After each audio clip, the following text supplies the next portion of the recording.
So you mean to tell me, say Chief chose you over me? I didn't choose him. I didn't go after him. I warned you. I told you to stay away from Chief. I clearly warned you, but I did not go close to him. I didn't.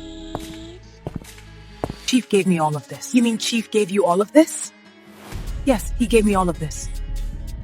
I warned you, but you refused. I will show you who will run this town. The first step is coming up with your idea. Your story doesn't have to be complicated. It can be very short and very creative. For my project, I already had an idea in mind, so I sent ChatGPT a voice note explaining the story concept, how many scenes I wanted, what the characters should be wearing, how they should look, and what they should be doing in each scene.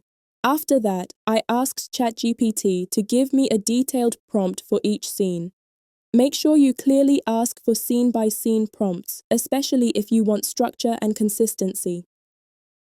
Step 2. Image generation.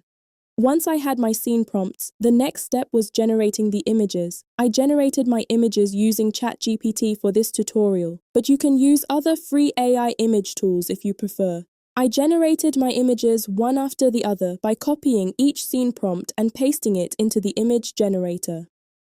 Step 3. Character consistency. To keep my characters consistent, I used image references. At the beginning of my prompt, I wrote, "Use this image as a reference." Then I pasted my scene prompt, and at the end, I added the aspect ratio. 16:9 aspect ratio for YouTube, 9:16 aspect ratio for TikTok or Reels. Make sure you understand the difference between these two sizes. If you want the same character to appear consistently, upload the reference image of that character and clearly tell the AI to use it as a reference. Step 4. Generating all scenes. I repeated this process until I had all 5 images for my story. One scene at a time, same reference, same character, same proportions. Step 5. Animation with Grok. Next, I animated the images using Grok. For Grok, I used very simple prompts. My prompts focused only on what the character is saying, the tone of their voice, the accent, and the exact dialogue. I pasted each prompt one after the other, matching the correct image to the correct dialogue. Step 6. Background sound, which is optional for background sound. I used Pixabay. Pixabay is a free platform where you can find royalty-free sounds and music. I searched for cinematic pop and selected a simple background sound to layer under the video. This step is optional. You don't have to add background sound if you don't want to.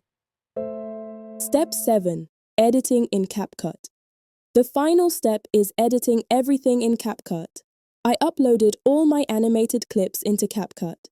To make the video feel less static, I added a subtle zoom-in effect to create movement. Then, to add the background sound from Pixabay, I clicked on Sound Extract from Device. Selected the audio file I saved.